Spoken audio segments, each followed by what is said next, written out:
All right, now you need to ask me what I like about the car. That's what I like about this car. It's get up and go. Yeah, it's fast.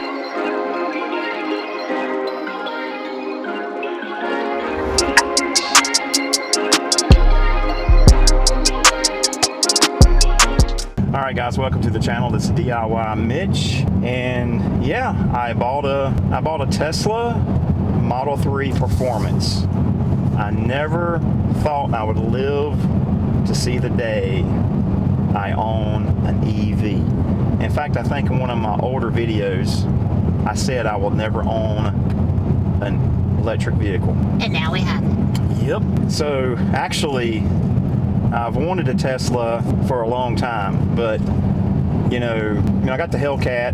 I like horsepower. I like, I don't like not going fast. I just like, the quick 0 to 60 and that kind of thing. So I think the Tesla Model 3 Performance, it checked all those boxes. So, and I'm probably going to go around these curves and knock my camera over. It drives good too. I mean, yep, there with the camera. That didn't take long, did it? All right, guys, we just pulled into the Aldi here. All right, so what about the Tesla Model 3 Performance? I've had my Model 3 Performance about a month now. It's been almost a month, and I just wanted to do a quick little 1 month review of my brand new 2025 Tesla Model 3 Performance. So far, guys, love the car. I never thought I would live to see the day that I owned an electric car, much less a Tesla. All right, so one of the coolest things about a Tesla, and I'm sure every electric vehicle, is the fact that you can get in the car and you can turn on the air condition, whether it be heat or whether it's AC. In my case, it's AC now because it's springtime. But I just think it's interesting how that you can turn on your AC and there's no engine in the car running at all, which is just, I think that's crazy. But I mean, I get it. You're using your battery to run that air condition, so, which is really cool. Albeit you are using battery, you're not using as much battery as you think you are just by running the AC compressor and what little bit of juice it takes to run the air condition. I mean, it's definitely gonna have a hit on the battery, but it's not as much as what you think it is. Driving the car and your right foot is where that juice goes. But so we took the car for a pretty long trip from North Carolina down to Florence, South Carolina, and then we charged the car at a supercharger there in the Buc-ee's. If you go back and look at my videos, you'll see that. But it's not that I had that range anxiety, but kind of we did, and we just wanted to make sure we knew how far we could get to be comfortable and on a charge. So that worked out really well. But the car has amazed me in just about every way so far. And driving the Tesla is almost unlike any other vehicle you would ever drive. It drives fantastic. The one pedal driving with the regenerative or regen braking is amazing. I mean, you can just literally mash the accelerator, the go pedal, not the gas pedal anymore, but you can mash the accelerator and it goes. And then when you let off the accelerator, it will automatically slow down and come to a stop. Now, with that being said, do you need to use the brake? Yes. If you have to stop in emergency or stop quick, or somebody cuts you off and you got to slam on the brakes, absolutely, you're going to use the brakes. So, but most everyday driving, you can get by with just one pedal driving, and you do not have to use your brake pedal. It will stop for you. So that's a great feature. The infotainment center, the screen here, it's very intuitive. It didn't take very long at all to learn how to use the screen. And there's plenty of videos on the internet about the features of the Tesla, the controls, dynamic charging, the autopilot and self-driving. So I'll leave those videos for everybody else who wants to make a video about how the car self-drives. But from my perspective, the self-driving it's good. Is it perfect? No, it is not perfect. You're still in control of the vehicle, so you have to be attentive. And if you try to look off or do something stupid, the car, it's got a cabin camera right up here, and it can see everything you're doing, and it knows you're not looking at the road. I mean, if I look over at the screen, it will automatically disengage. Well, it'll give you a warning in blue over here, and it'll say, self-driving FSD is going to stop. So that's one of the things about self-driving. You still have to be attentive. What else? Getting used to having no stalks on the steering column. You can get used to it pretty quick. I've actually come to like the turn signals on the steering wheel. They're very it's got haptic. If you guys know what haptic feedback is, it's not like you're pushing a button, but if think of it like touching your iPhone or something, and it vibrates back at you.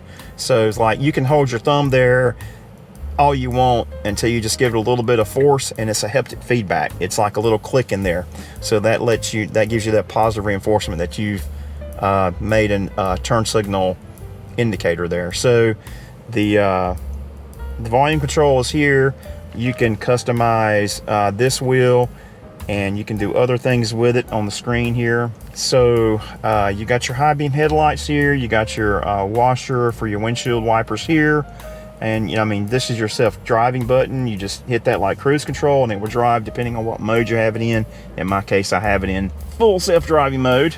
A couple other things about it is, a lot of people probably don't know, is you can just hit this and it'll all make a self-drive without even giving it entering a destination in your navigation. So it will it's just like cruise control and self-driving.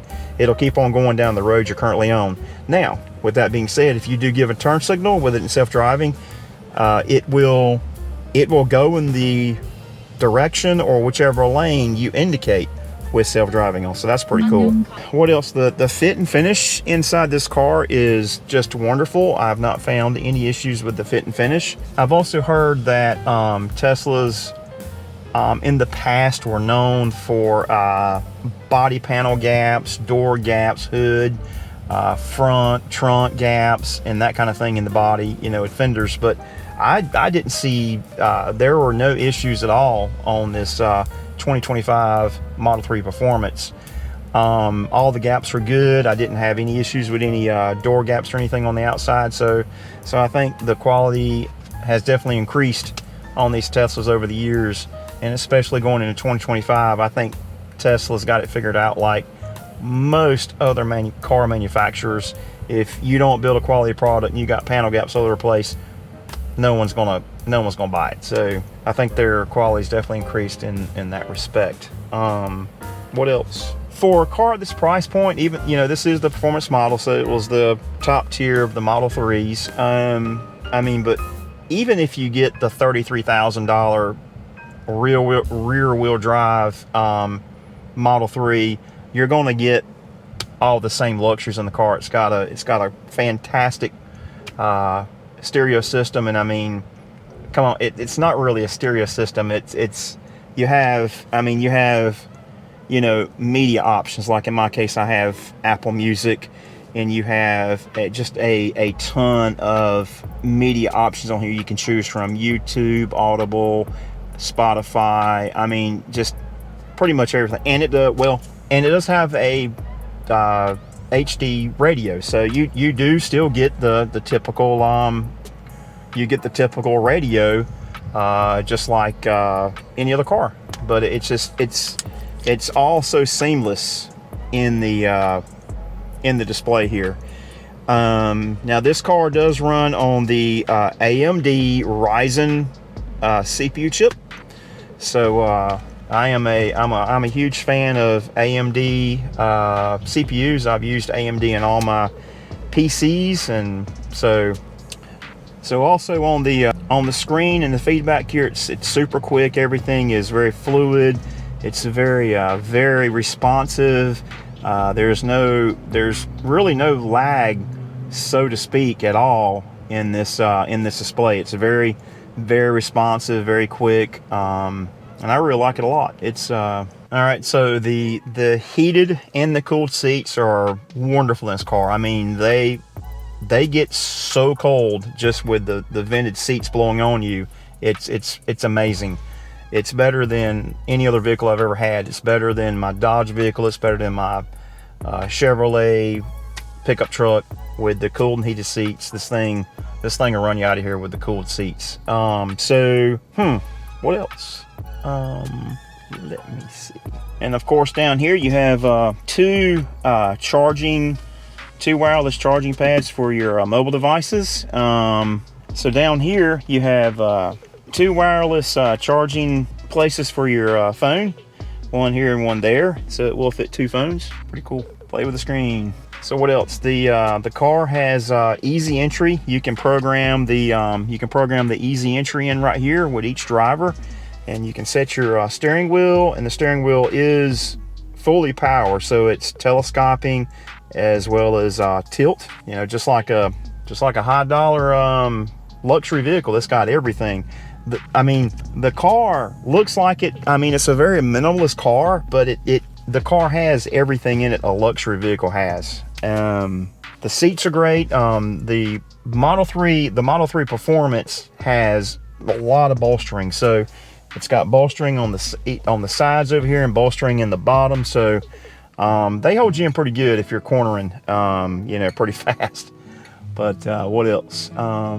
I thought the roof, the glass roof, would be a problem, but I really haven't noticed a problem with it yet. I mean, I wear hats and I drive most of the time, but it's got, UV protection, so even though light comes through, it's still pretty good to have a glass roof in it. But I think pretty much every vehicle now is going to a glass roof. I don't really know why manufacturers are doing that, but I think they figured out you can make the sides of the, from the A pillar across the B pillar and down everything, you can make that strong. And in fact, I think glass is pretty strong too until it breaks. But anyway, what else? Power door locks. I mean, it automatically locks. Power windows. The car's got everything. So what else? So when I purchased this car, I also purchased the wall charger. They also have a smaller version of that, which you can plug into a 50 amp plug, but I think you only get with that one, I think it's 5 miles per hour, or it might be just a little more. I think it only goes up to about 20 amps. So I did buy that one too in case I'm not at home and I just happen to be somewhere else. It's got a regular 15 amp plug where I can plug the car in if I need to. So I have both of those chargers. What else? And so the car does have the ambient lighting all the way around, which is cool. And you can change the colors of your ambient lighting inside the cabin, which is really cool. So yes, so far I've been impressed with the Tesla. All right, guys, if y'all like this video, please leave me a like, please comment, please subscribe to my channel. Also, go check out the description in the video. I left a Tesla referral link in the description for this video. If you click on that referral link, I believe Tesla will give you, depending on which model you purchase, up to $1,000 off on your Tesla. So please go check out that referral link down below in the description.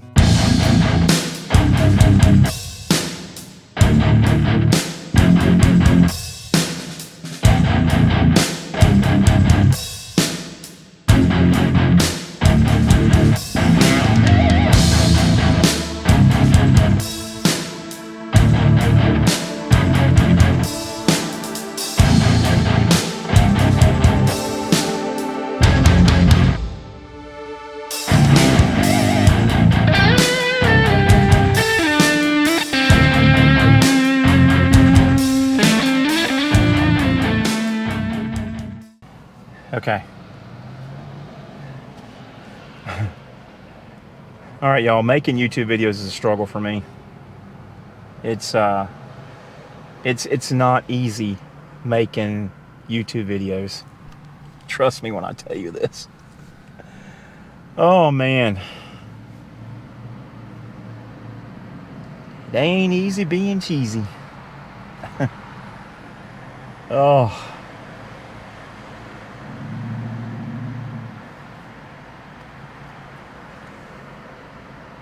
I wish I could just get the words out. It is so difficult. So difficult being a vlogger. So difficult. It's like, where do I begin? Where do I end? It's almost like you have to have a script. It's crazy. Oh, well. Enough of that.